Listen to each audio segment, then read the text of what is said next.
Many of us are familiar with the 12-step programs, often called recovery programs. In recovery programs, there's, especially in Alcoholics Anonymous, there's the 12 steps, the 12 traditions, the 12 promises, and there are also slogans like, one day at a time, let go and let God, progress, not perfection, misery is optional. And one that I discovered this week, live life on life's terms. Live life on life's terms. I think that's sort of what the Serenity Prayer is trying to say, that you know so well. God, grant me the serenity to accept the things I cannot change, the courage to change the things I can, and the wisdom to know the difference. But as Sheila read for us, there's a full text that goes on, which really speaks about live life on life's terms, taking as he did this sinful world as it is, not as I would have it, trusting he would make all things right if I would surrender to his will. Taking this sinful world as it is, living life on life's terms.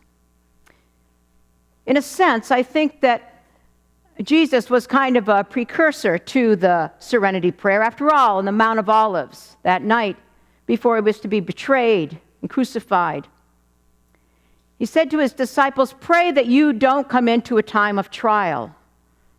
In other words, there's no need to welcome suffering. Suffering for suffering's sake is not exalted in our tradition. I think sometimes Christian preachers have preached that suffering on its own is God's will. I don't get that at all. Suffering is inevitable in life, but it's how you walk through that suffering. So Jesus says, pray that you won't come into a time of trial. And then he prays on his own, if you are willing, God, let this cup pass from me, but not my will, but yours. I surrender to what is and what may be, but in the midst of that, I'm going to have an attitude of trust. Now, in these prayers, it seems to me, both the Serenity Prayer and the prayer that Jesus prayed, that there's a fine line between acceptance and resignation. Are you with me so far? So, do I accept a world where Sutherland Springs, Texas exists? Am I resigned to a society where mass shootings have become bearable? Do I accept a world, our own society, our own Bay Area, where racism continues to oppress and marginalize whole communities? So the question is, will acceptance, a pillar of the mind, open us to more joy, as the Dalai Lama and as Archbishop Desmond Tutu insist in their Book of Joy? I'm going to invite Watani Stiner to speak about acceptance. For to him, acceptance is not a theory. He has found that fine line between acceptance and resignation, and made of his life a remarkable testament to what acceptance might do.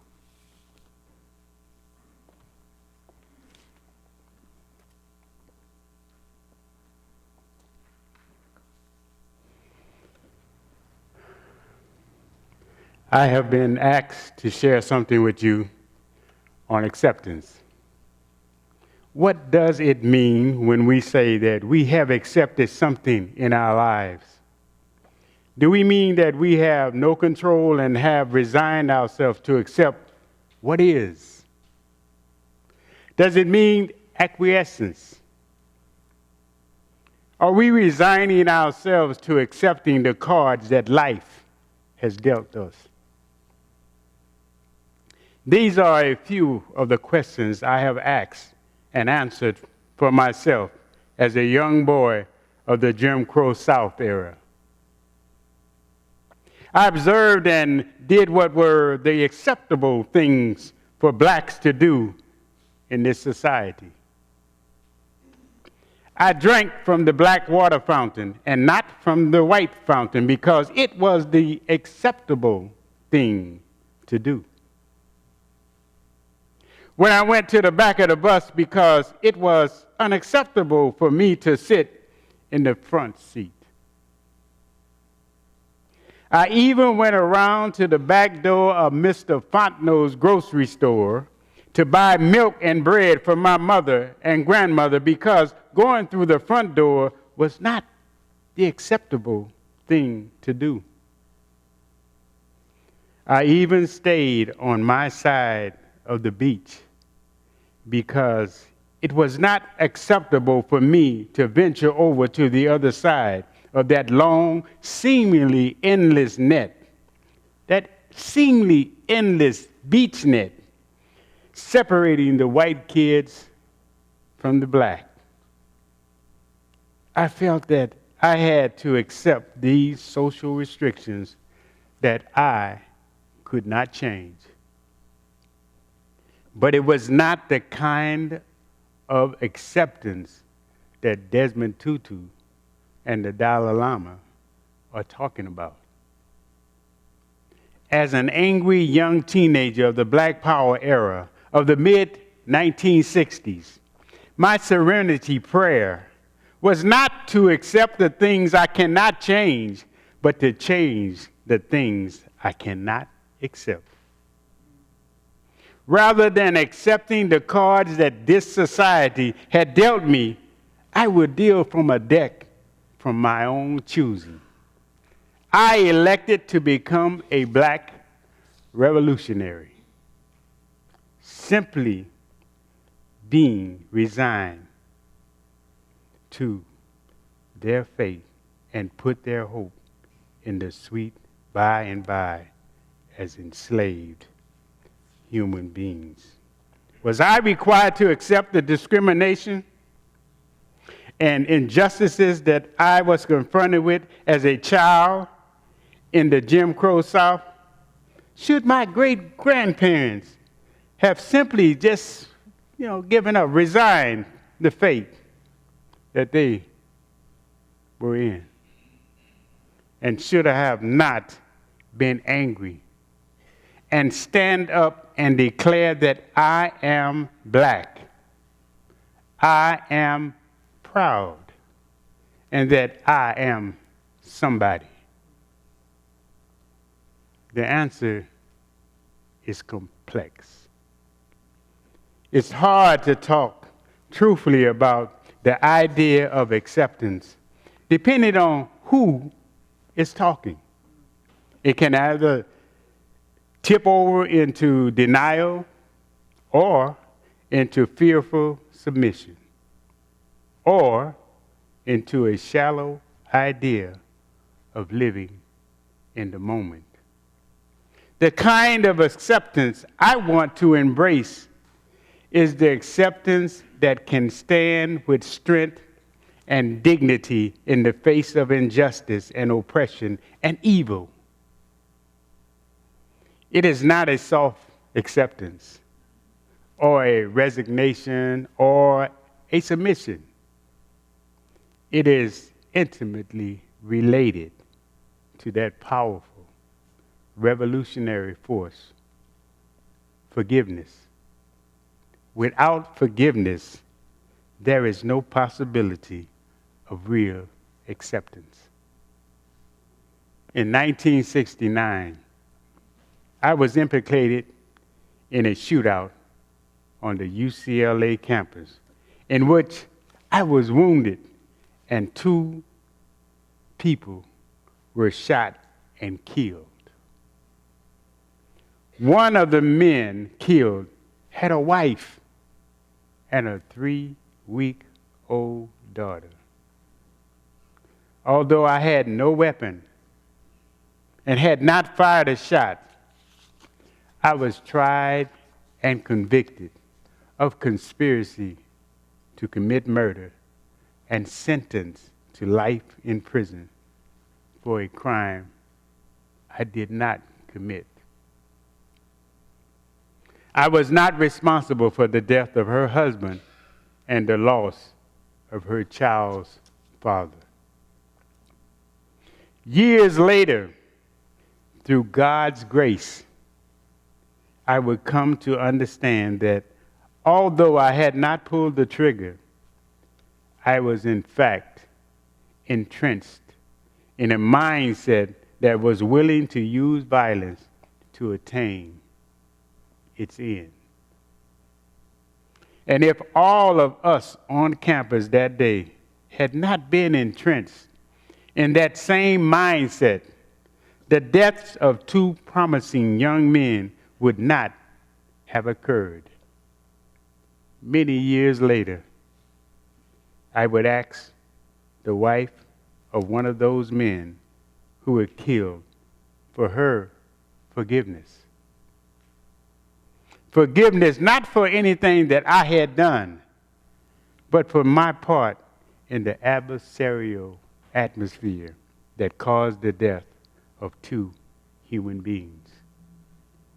Receiving her forgiveness was an instrumental part of my own healing and acceptance. Of course, I had my own forgiving to do as well. This outrageously racist country had spent centuries honing its oppressive tactics, which I saw bearing down on me, my loved ones, and my whole community. As a passionate young man who wanted to be part of the change, I responded in the most energetic, intense way I could, at the risk of my own life and well-being. For my troubles, I ended up in prison with a life sentence. In prison, I did not elude further racist attacks. I soon learned that white prison guards were setting up black prisoners to be killed, and attempts were made on my own life. I realized that if I stayed in prison, I would not stay alive. I escaped from San Quentin in 1974 and spent 20 years as a fugitive in South America.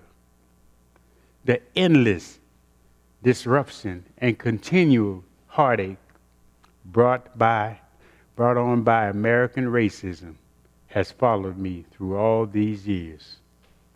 Through the denial of my children's right to come to the U.S., and through a sickening abuse of justice which led me to serving 26 years in prison and labeled a domestic terrorist for my attempts to resist.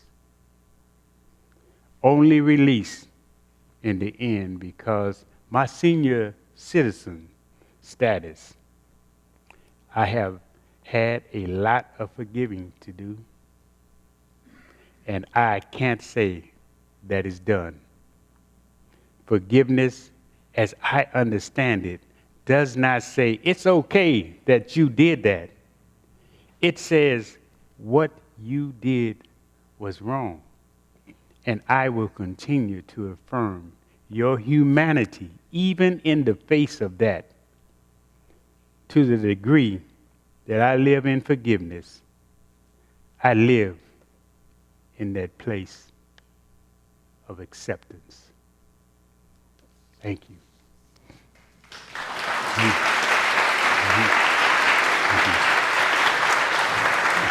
Thank you so much.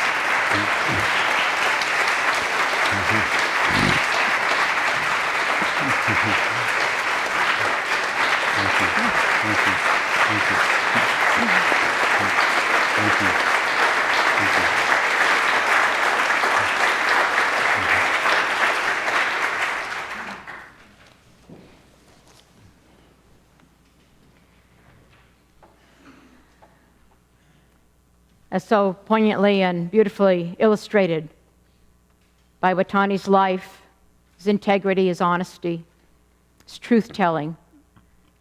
Acceptance really has very little to do with resignation or defeat. Archbishop Tutu knows that activism comes from a deep acceptance of what is, of reality. Tutu did not accept the inevitability of apartheid, but he did accept its reality, and he worked to change it. Acceptance allows us to move into the fullness of joy. It allows us to engage life on its own terms rather than rail at life for what it is not. So much, dear friends, of our stress and suffering comes from our expectations of how life should be and reacting to that when it is not. Acceptance. I call it the spirituality of what is. My best friend has a mug, and she poured me a cup of coffee, and I looked at the mug, and it says, "It is what it is." A spirituality of what is, but you don't stop there. You say, now what? Now what? We cannot succeed by denying what exists, and the acceptance of reality is the only place from which change can begin. And Tutu says, when you grow in your spiritual life, you are able to accept anything that happens to you. And then you are able to ask, how can we use it as something positive? The wife of one of those men is named Erica. And through an article I read that Watani wrote that was in the Bayview paper in September.